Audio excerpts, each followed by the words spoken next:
mu Africa tulina bakugu basomesa ebyo kutuuka ku level eyo tuyinde kutunotyu wagayika ngende ntulika enfenoli bomu ezo zeetiikibwa nga tebamanyi ebiseera ebisinga nti bomu olw'obunafu bwa security yaffe wano.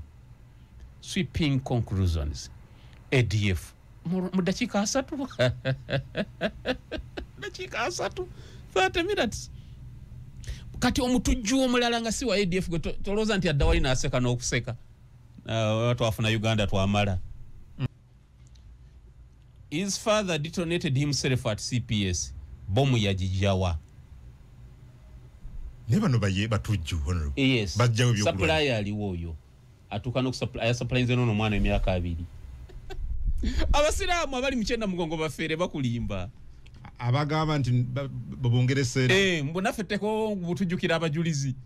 Bakulimba.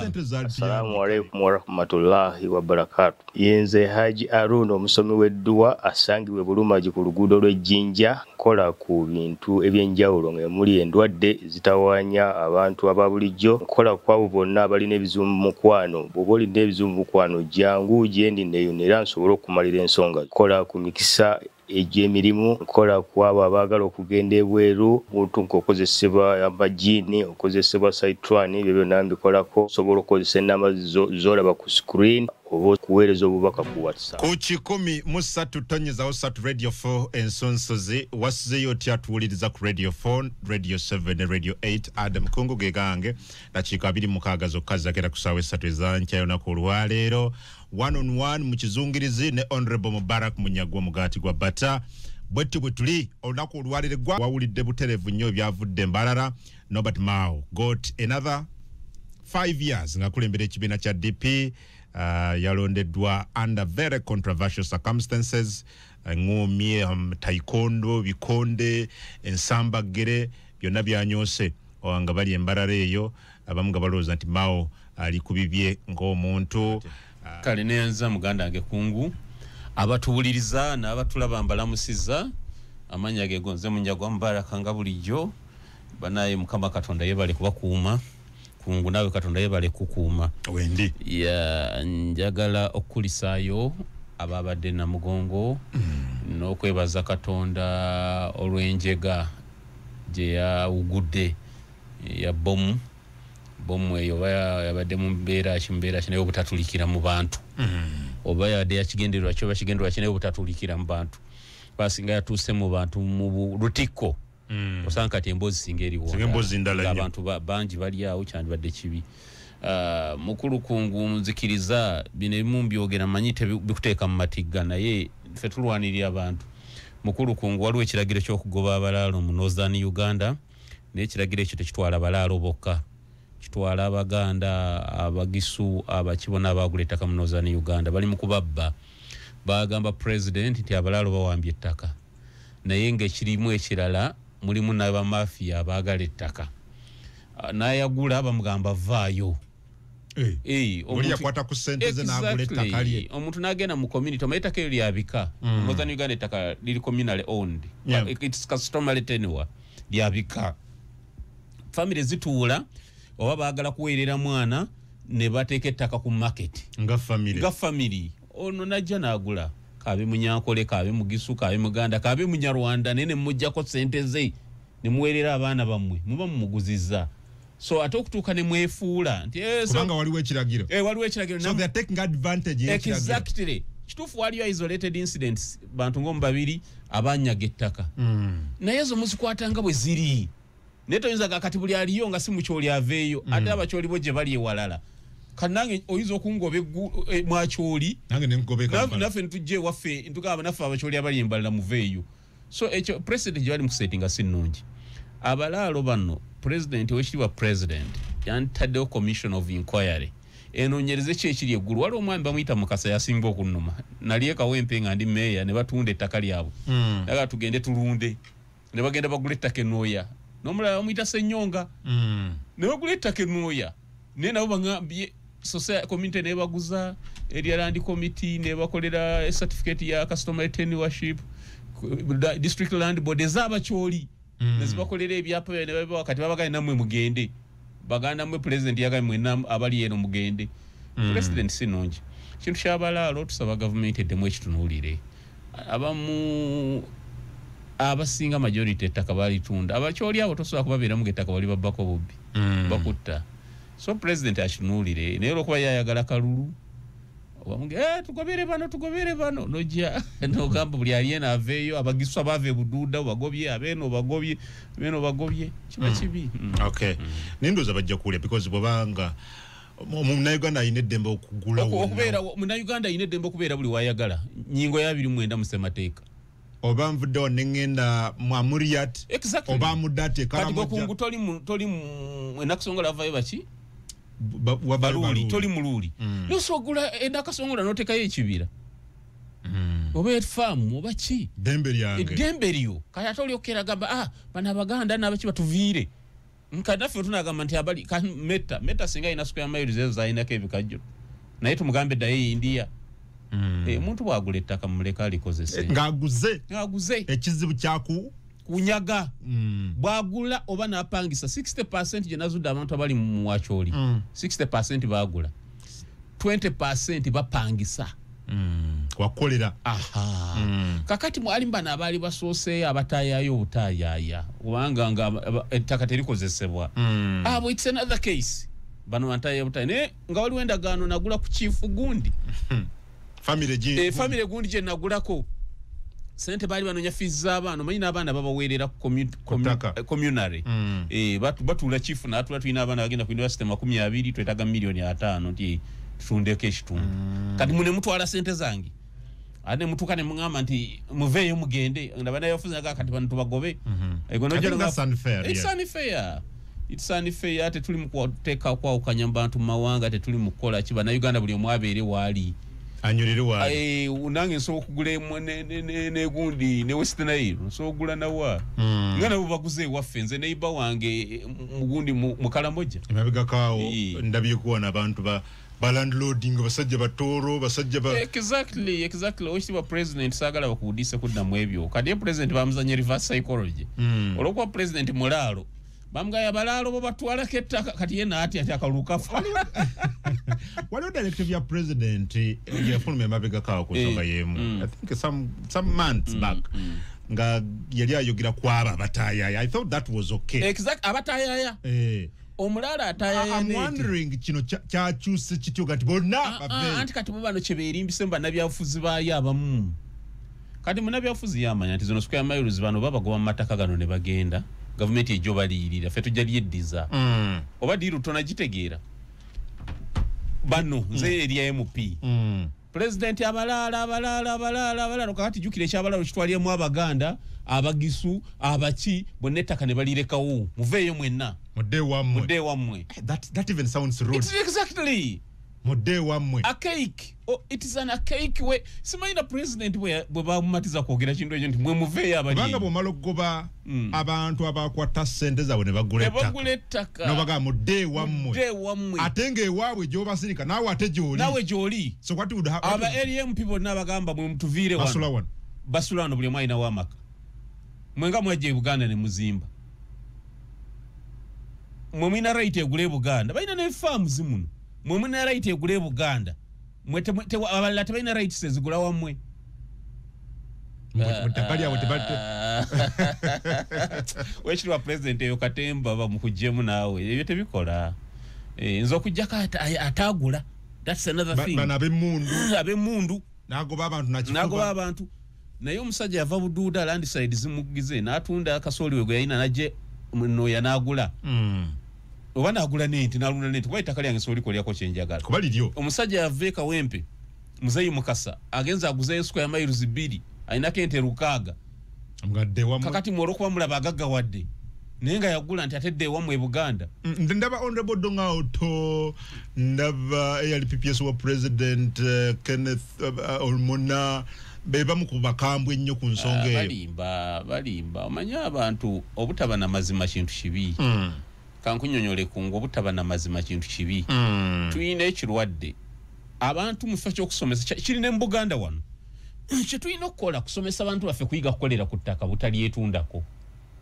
gwenga omubaka wa parliament ekikakatako somesa omuntu wo tewaine ettaka lyotunza omulaalo n'alundirako naawe osobola okulunda oba nfuna as a member of parliament naye sigwe muntu okujja n'agamba munyagwa munayiniramu ekizibu ntwala mwana kusoma kungu nenkwata obusente bwange bwenterekedde akabanga nembumuwa nanguza ate gunoja mumazeewo ettaka lyaffe tulimazeewo tutwala twale balimba kituufu abantu b'engulu beetunzeeko nnyo ettaka bwe bava mu lutalo lwa koni bali demoralized nga tebakyagala byakulima na agriculture ettaka ne batanko lyetundako kyemuyina okukola is to sensitize them temuddamu kwetundako ki ttaka naye balitunda toyinza kuŋŋa nti liveeko mugenda kuleeta ebizibu kubanga balitunda willingly nze sente zange zeyatwala ani anazimpa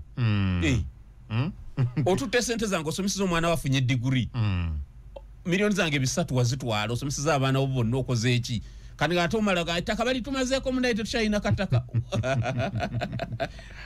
kati wane Buganda abaana ffe balinanga omuze kati emwanyi zigenze zibazaamu amagezi nga batunda ettaka bagule boda osanga omwana famire eri mukono ne batunda ettaka bajje Kampala okuvuga boda ngate ne mukono kyenkana Kampala n'empigi Kampala nobabuza mwagala kyennateete waliwo ki kakati emwanyi zigenze zibazaamu amagezi bagenza okuddayo mu byalo bannaawe abagumira mu byalo ng'omusanga ayina yikaze z'emwanyi 2 mugagga oba okitegeera gwe boda gyolanga omulimu yagivuganga kagaali kati abaana abaganda ne bagenda nga bazuukuka nti ettaka kya bugagga naye bw'alitunda ne yeesiriwaza aba alitunze gwe lwaki otunda ekikyo singa so tusaba president ekintu ky'abalaalo ekyo baba bayita balaalo naye abantu bonna abaganda abali mu akyoli sub-region abalunzi kyona mukinoonyerezeeko nze nyina abaganda bawere kumbe manya balina y'amalundiro tugende ku Matters Day kakati Matters Day ekisooka president mwebaza nti yagambye abantu bagenda bawaayo sente kubanga at the end of the day sente z'eggwanga zirina kukozesebwa mu biki abantu bye baagala Matters Day lunaku olukuŋŋaanya abalamazi abasoba miliyoni 2 kakati ate olwo toyinza butaluteekamu sente nga gavumenti kubanga nabo bannayuganda ze miliyoni 2 abatambuza ebigere abakola ki singa abatera facilities ennungi amalwaliro biki ambulances biki ne bongera ku mitindo gya kati nga National Water we are treating za amazzi ago ge batwalanga ag'ekyamagero abamu batera okuganywa nga tebagafumbye that is good ebyo kiri okay however kyenawulidde bano abasiraamu abagamba mbufe batuwadde 2 abasiraamu muleke kulimba abasiraamu tetukuza nnaku z'abajulizi but is it unfair government oba billion 2 anti bo bali mu kusinza bo bali enzikiriza yabwe ekikiririzaamu negwe okyerimbisemu kubba nebagatwalina abajulizi obusiraamu badde n'abajulizi waliwo abajulizi abali ku lutalo lw'ebbadiri mu busiraamu bwe tunajjukira abajulizi buli lunaku lujja kuba olunaku lw'abajulizi abasiraamu abali mu kyenda mugongo bafeere bakulimba abagamba nti babongere sente mbonaffe etteko butujjukira abajulizi bakulimba naye sente zaali tuyambye kale okukola ebirala it's okay nze bwe muŋŋamba nti bazibawa nti naffe wali ku ttaka lyaffe erina mugongo tuteekawo university demu ziri mu Matters University oba enyamitanga gye baziika abasiraamu bali be battira enyamitanga muzimbewo kye muzimba that is okay naye nti mutandika okulamaga mu busiraamu tulina okulamaga kumu kw'emakka ne itikafu naye gwe bimanyi bino bijja kusumbuwa abatuliza babimanyi kale bijja kusumbuwa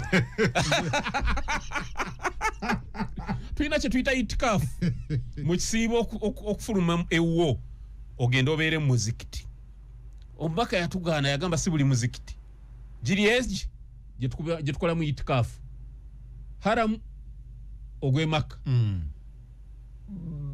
masjidi nabawi ogw'emadiina ne baiti mukudisu Jerusalem joka gye tukirizibwa okubeeramu okulamaga kw'emakka wokka tewaliyo kulamaga kwonna mu nsi kulala okay but bobogera ku sente za cause it's okay but present project nti fe wali ku kyaffe ekijjukizo ky'abajulizi tuteerewo secondary school nazo zigenda mu budget.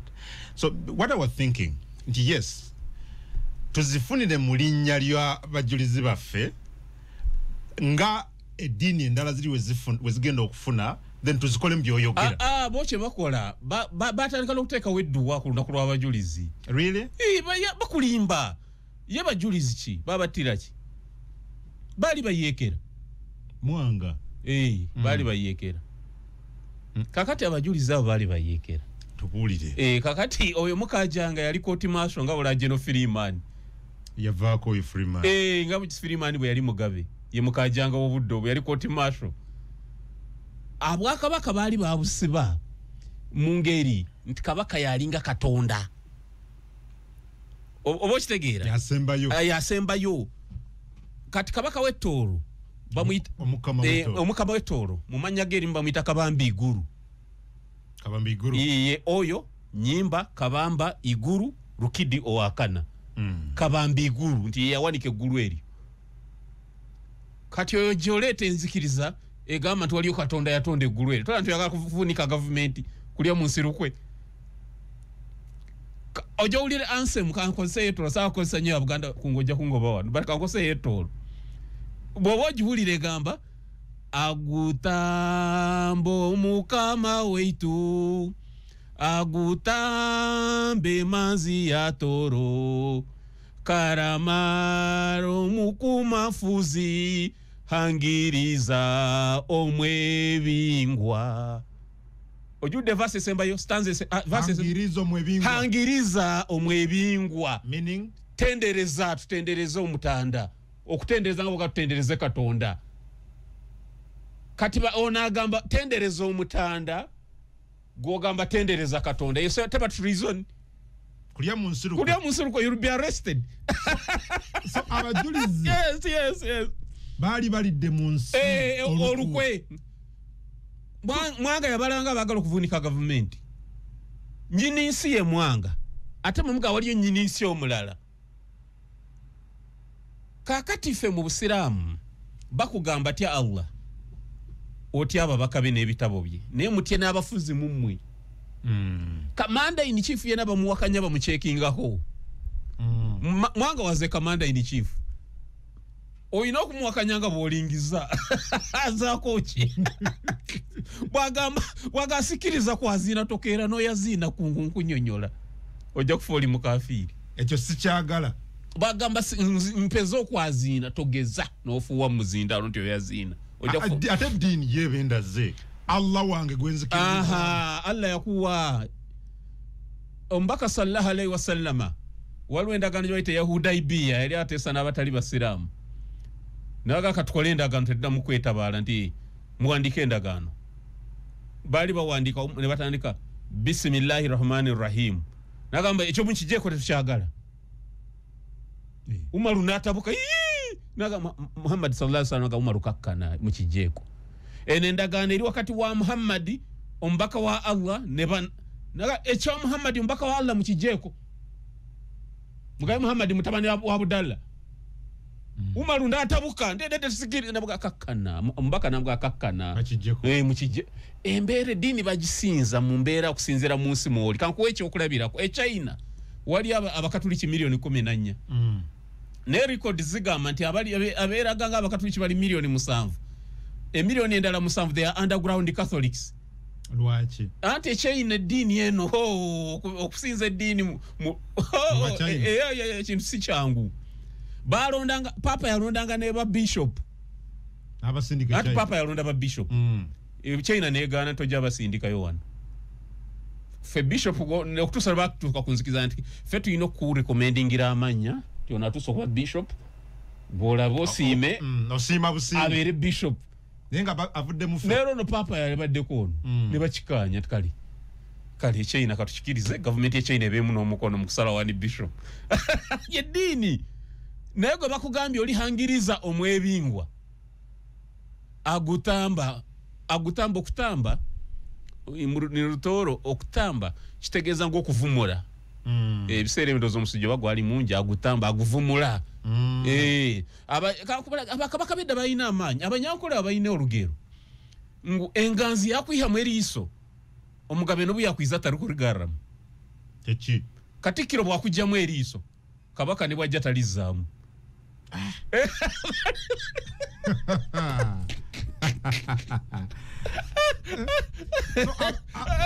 abajulizi bali bayekera bagezako okujemera gavumenti eri mbuyinza ne batwala mu kooti masho emunyonyawo ne batwala mu kooti masho banga kooti yatula ngawo emunyonyawo mukajanga n'abasalira ngabula kooti masho kakati kyekunyonyola nti abakirimu balyoke okubajjukira sikivumirira abatuuliza temukwata bubi nefe abasiraamu sinono yaffe temulimba mugambe tukinoonya mbirala kubanga obusiraamu abantu bebasoolwa obusiraamu okuva omubaka sallallahu alayhi wasallam we yabuleeta bwogamba obajjukire nga abajulizi bulina kulijja kuba olunaku lw'abajulizi mu busiraamu okujjako abasiraamu abekkiriza mu bashiya abashiya bagamba Imam Hussein omanyi lwaki Iran bagita the country of Imam Hussein Imam Hussein yali muzukulu wa nabbi abayiva mu lunyi lwa Ali nani Imam Hussein yattibwa naye abashiya tebasonyiwanga ani yatta Imam Hussein up to now buli anyiza Iran egamba onalabika bajjajja bebamu kubatta Imam Hussein kakati abashiya balina gye bagenda eyo Iraq bayitayo bakaribara ne bajjukira abafu ne bajjukira abajulizi neera ojogende beekuba obalaba baba mugweza nzirugavu nga bekuba empi bebeereta omusaayi nti bafune ku bulumi oli bwe yakola ki abashiya bakikola neero gyogendera abashiya bw'obanyiiza Irani bw'oginyiiza bawanika ebendera ya red balina ekigoye ekikadde kya kimyufu bakiwanika ku muzikiti waggulu kabonero ka musaayi kya 18 kya mwaka gw'olunaana Imam Hussein omwaka gwe yafa bakiwanika ne balwana olutalo lw'amaanyi nnyo olw'okuwoolera kati buli lw'abalumba bagamba olumbye eggwanga lya Imam Hussein chances are high nti bajjajjawo be bamu kubatta Imam Hussein kasoolira bawanisa ebendera emyufu eyo manya bageze kuwolera kufa kwa Imam Hussein so abajulizi bali bayekera so what happened to them kyali kisuubirwa of course they will kill you kubanga ne okay how does it play mu modern times yes kakati pamwe dakiika ku radio Uganda yawonye ekibambulira abantu babiri bafudde amagye gatugambye gabasse Kano Chris Mageza akolanga omugezi w'eggye yagambye these terrorists were neutralized they were killed by UPDF emunyonyo nga tebannaba kukola kyajabu eri abalamazi nze ina reservations esijja kwogera ku radio kuno ku bikolwa eby'ekitujju mu ggwanga n'engeri gye binoonyerezebwako simanyi kiki oyagala tubyogereko n'ekyandibadde ky'amakulu tetubigendamu kyandikuyambye nange nekinyamba ne tutabigendamu nnyo given that amagye gayogedde tugaleke googere tubigendemu kubanga it was a shock, it was a surprise to many. You see, buli lwe mutugamba nti twaba trainings okuva gye bavudde paka netubatta oba netuba neutralizing lwaki temutubulya bomu bagizjewa oyo yabawadde bomu yaani kubanga oyo muwala gwempulya bagamba emyaka 2 tayinza kubanga yakoze bomu eyewaka nti Chris Magezi yatuge nti taata we y'omu taata we yafa eno bomu ani yagimuwadde. That is important. Baveyo no mwala yadde n'essimu call data kibalabe, that is important. Mu Africa ngojeka abasomali n'abamu bali awo Mombasa bakkirira oba otera kuli Mozambique obuyekero bwali Rwanda bwe yagendamu Rwanda sindika ya majeyo kakanyembe waloseka yafe Mombasa omuyitanga rogo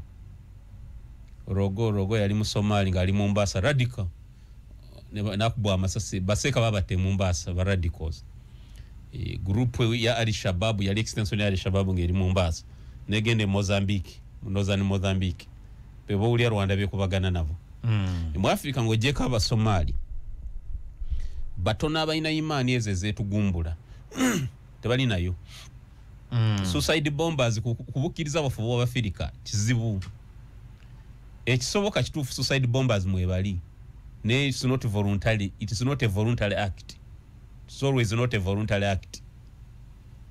Aba suicide bombers yabo bemuyita ba suicide bombers olusi bombers etikate bamanyi nti bomb abatamanyi nti bomb singa bana abarabu betulaba betuwulira aba naye abawarabu nabo batono abetulisa yetika nga kyagenda okukola nabo batono so kyekibaawo training indoctrination yeetaaga gukutuuka okukozesa ekyo yeetaaga kubanga y'amaanyi mu Africa tulina bakugu basomesa ebyo kutuuka ku level eyo to indoctrinate you ogaleka ngende ntulika enfenoli bomu ezo zeetiikibwa nga tebamanyi ebiseera ebisinga nti bomu nze nawandiika research wange yali ku kintu ekyo ne domestic homicides bino emuga nti omugagga yagudde mu kinaabiro gobadde okimanyi mu Uganda abagwa mu kinaabiro alina kuba mugagga ate aba musajja in most cases sewulira nk'omukazi abaavu tebaseerera oba abakyala tebaseerera bo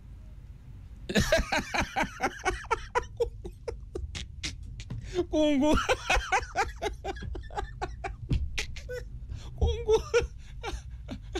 mwe buyumba mwe buno mpangiso bw'emizigo nabo buli mwe tayiruzi mbinaabiro nga temugwamu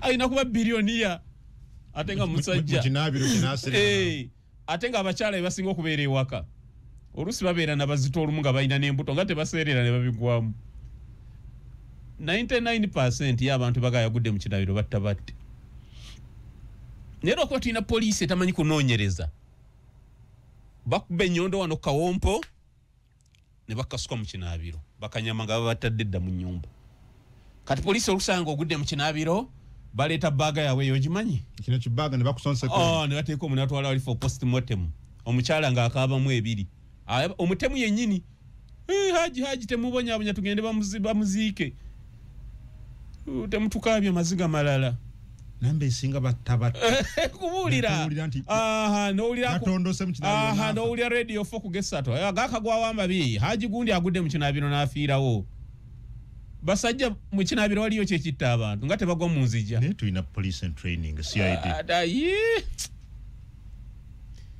you see investigating officer incident eba yakagwawo mu dakiika 3 n'omulaba ng'ali ku mawulire ng'agamba ADF yabadde mabega wa kino banayi ekyokunoonyereza okoledde mu dakiika mmeka okwo kungu naawe lwakuba ngambye tetubigenda bijja kuleetera tubigendemu kubanga bijja kutuleetera ekirungi sethithio wagikola ante abantu bawo because we need to understand abantu mu Africa abantu oli yeetika bomu naga kangende netulise mfene kungu batono actually nze ya research sisi ndo zeba ku masters and whatever nze research yange yagamba yali criminology ne how poor how ineffective is our jails justice law order sector in terms of criminal investigation.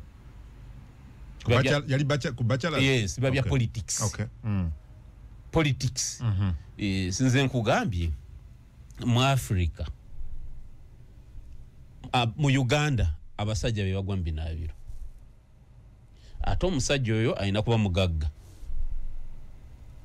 Ate omukazi yetase kati abakazi tebaseerera oba abaavu tebaseerera bagagga be baseerera ekyo bono okifumiitiriza gwe kukyalo ekyo wali bagagga bameka abakyale bakawulira abagwa mbinaabiro sewuliraga n'omu bo tebaseerera ngaba abakyale ebigere ebyabo biriko enjola ng'ez'empiira gy'emmotoka n'olusango wa poliisi ali ambu commission of police detective commissioner najjawo haji tukizudde okunoonyeza genda maaso naye yagudde nataka okugira ebigambo nga tabifumi tawadde nakunoonyereza budde wabula akola ku sweeping conclusions yaseeredde ekigambibwa bwe yaze n'agamba mpulira bikangende mu kinaabiro n'abe gye yagudde bo abakyala wakati bawulira bubi teriro bawulira bubi bagagga batemula butemuzi nga bakozeseza family members baabo niolo kwa bamanyi bayiga system yaffe nafu n'abasawo babawayo ekyoja mu miro gwe bakalemera kwe badde omu bamuddeebu ekinaawa twagalaba mu mawulire omukyala gwateebereza okutabbawo yadde atoloka omusajja baba musazeeko okutuba mu betentusa omutwe afudde bamutute mu ddwaliro ku Doctors Hospital bamutute mulago ndoza nbayo Dr. Choja Mino namusabika nakola postmortem enfu abenganda ebalemye nga batunulya musanduko omusajja musiye bandage omutwe gonna ne baga akatukebere ate zine mbale zavuddewa bagenda okwetegereza mu nyumba okudayo mu nyumba okwetegereza nga wansi w'entebe wali ekitaba ky'omusaayi nga ne ku ceiling kweguli nenga ne doctor awandise postmortem nti omanyo baya depression omutima gwaya can you imagine nga ne police kubanga postmortem reports zikolebwa ba police doctor ba police mu Uganda na abantu babatta and the killers get away with it olwo bunafu bwa security affair sweeping conclusions ADF mu dakika 3 dakika 3 30 minutes kati omutujju omulala nga si wa ADF go toloza nti adawali na aseka n'okuseka watu afuna Uganda twamala gwe kasito kikola nga bagamba ADF wadde balingo nguseka zenadi agadde ekintu bwekito kiba kiguddewo bave mu kukyamukirira kwagala ogamba kakati tukole propaganda press okugumya abantu emitima no vayo gamenti okuwa bomu yakubiye echaji abachi badde mute tunabamanya ne tujja kutegeeze gwange biddako ogende maso ononyereze ono mwala mwamu tradinze kuvaawa bomu yajije kwani that is the key yes netu papamuko mupapamu olwebigendero bitategerekeka kyova ulira abatawagira osanga abayina obutali bwesige mu government yamwe nga fabamu tuloza nti ebimu these are insiders jobs yes kolwa speed je mukozesa wala omugenza Andrew Felix Kawesinga yakafa ku scene of crime kwenyini amarobozi ne government ADF amangu ago mbe ADF yeson so we make conclusions that so yes abatemu ne bagetting away with it chovola ambatuka ku time nga yo convicting omuntu ngobujuliste wali gakuno gwajwani kagezi kutambude emyaka atero bakute Nixon agasirwe after more than 10 years kuba convicts ya confess zaragamba mwali Nixon erinya Nixon simanyo bayona agasiro bani nechola kanti mukumenyereza kwa mwali mu ebituli okubanga musoko crashinga mukwato omuntu after 10 years njaga mpulirize bulungi mpulira after 10 years nga temwasobola kizuulira wali mwarashinga ne musiba abatabuliki abaki tomanyino gwakagezi waliwo n'abasiramu abakwatibwa it's after 10 years ate mukwata Nixon kikulaga okulogoza okunyoneza kwa mekubamu ebituli kakati kirwa kye musafaringa tulina kituyita the law of limitation the Limitations Act okay mu ggwanga wano nti buli musango gwina obudde bw'olina okuwabirako buli musango gwina obudde bw'olina okuwabirako kati yesimanyo ba Nixon akyali mu period Europe gwebakakwata baloya bajja kwa preliminary objection it's a matter of human rights and lawful. Okay, funa headset says ono ye mukulu Chris Magezi ngayogera kunjegeyo he provide security ya profiling ze bulungi omwami oyo obo mukyalo oyo brother katulize. So we already know that her two closest associates, her father blew himself up at CPS in I think it was August 2021 or thereabout, and her husband was also killed by our own forces in 20. Her husband was a terrorist called Muzaffar.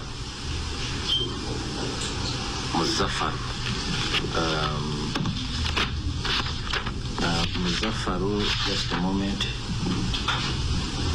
Muzaffaru, I have one name, Muzaffaru. Her husband was Abdul Shakur, the suicide bomber who detonated himself at CPS.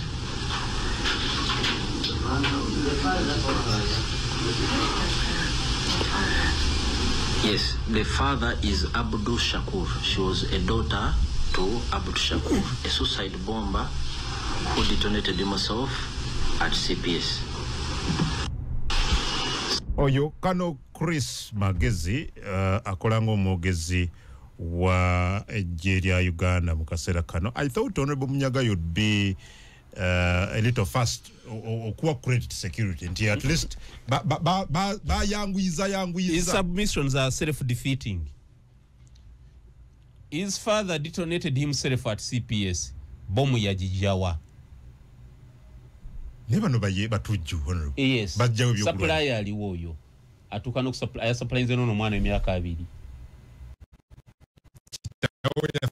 Andi bachifuta ata we detonating nga mugambe. Chikulaga temwakola investigation chimala kutegera supply ya bomb zino. Source ya bomb yeriwa. Let me tell you, there is an incident where Kenya yobawa a sabotua ali mu government. Nkwa scenario zange zite mumpita nsibimanye ebyambu. Otwadde nze mpa scenario simanyi bya security simanyi bya chite mu malira ko budde. But opinions, it's my opinion. A sabotua ali mu government. A sabotua. Gwanga ya Kenya. Kenya sijagendayo. A sabotua nkwa kyakulabira ko. A sabotua ali mu government. Gwanga Charles sije kikubulira. Okay. Akute bomu ajuwadde abaana bali nga informa nga bolaba crime preventers one. Ajiteka mu kisawo. Jintwalire wali ku molo wali abakuumi chuma tugenda kikozesa ku checkinga. Wali abantu bagenda okuyingira mu molo awo nga bangi.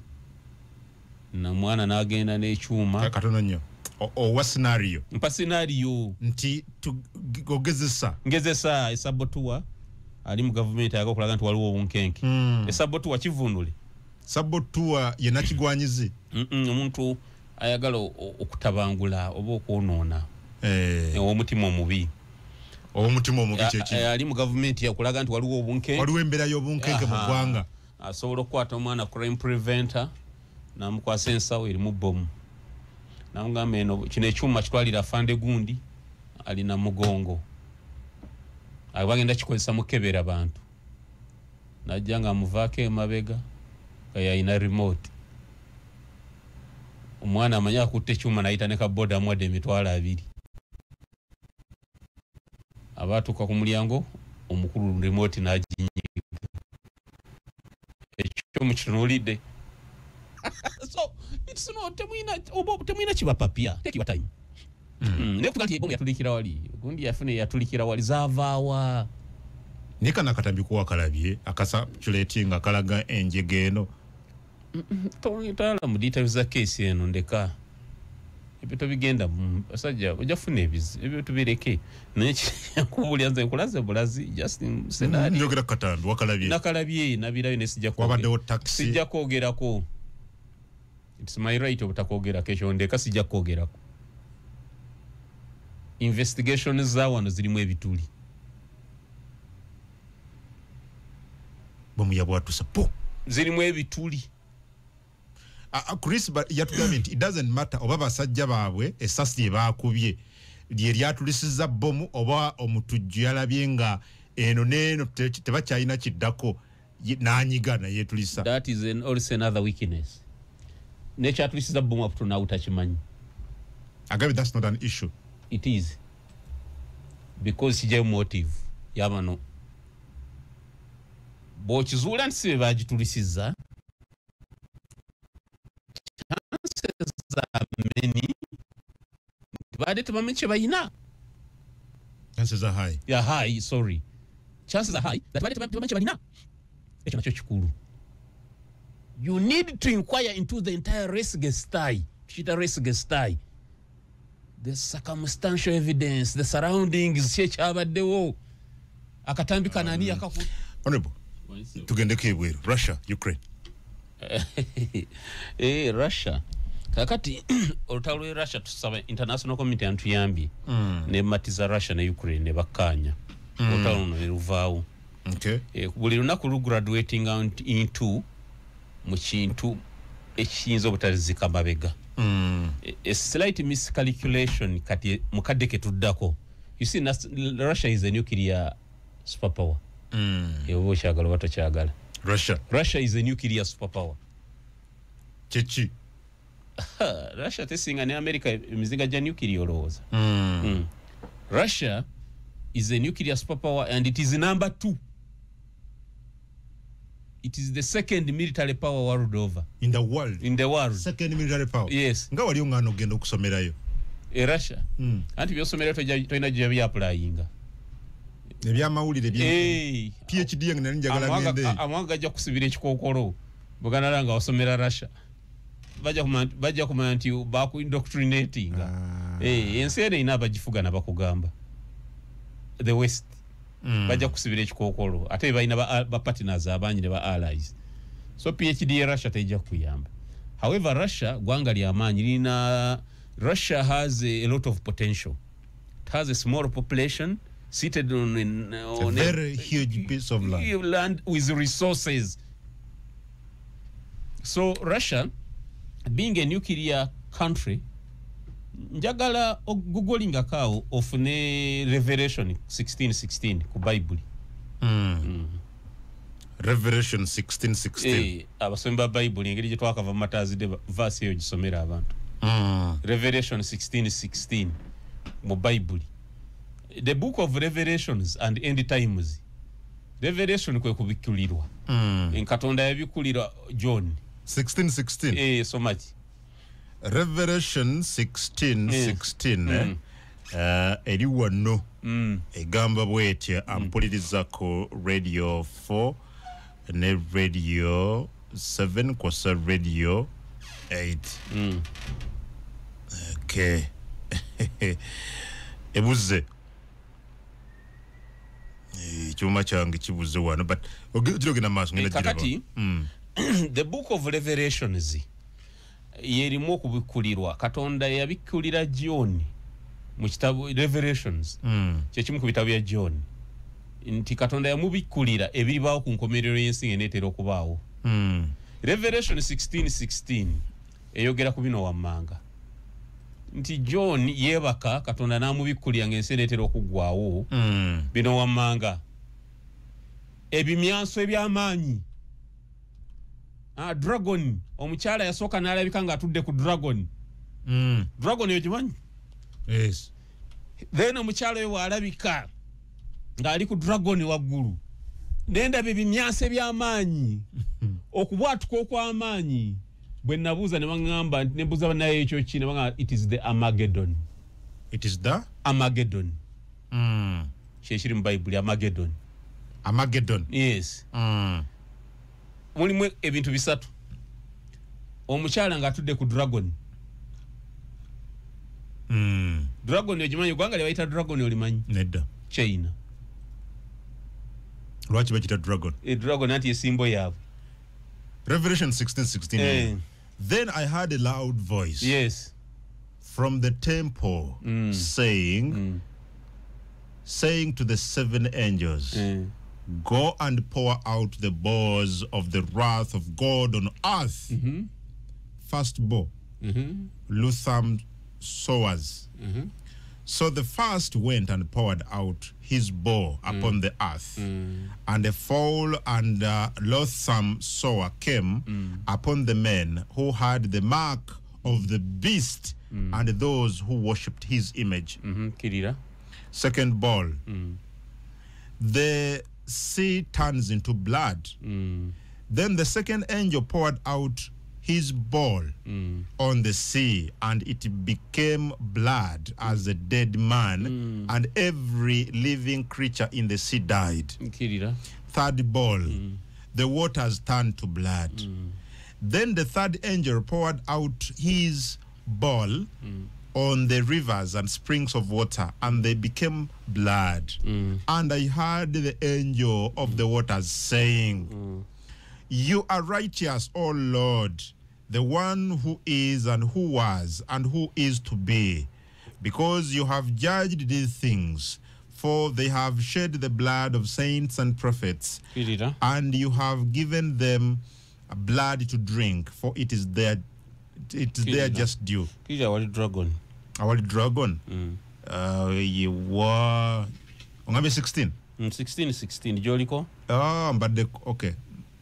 Can't have one. What? Armageddon. And they gathered them together. They gathered them together into a place. To a place called Hebrew. In the Hebrew. Called in the Hebrew tongue Armageddon. So then the seventh angel. Armageddon bajogera kochi. Bakobao. Ngena maso. Mujenina one. Now 17. Then the seventh angel poured out his bowl into the air, and the loud voice came out of the temple of heaven from the throne, saying, "It is done." And there was noises and thunderings and lightnings. Yes. And there was a great earthquake. Yes. Such a mighty and great earthquake. Yes.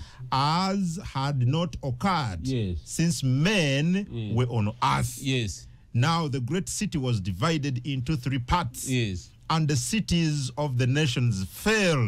And the great Babylon was remembered before God to give her the cup of the wine of the fierceness of his wrath. Then every island fled away, and the mountains were not found.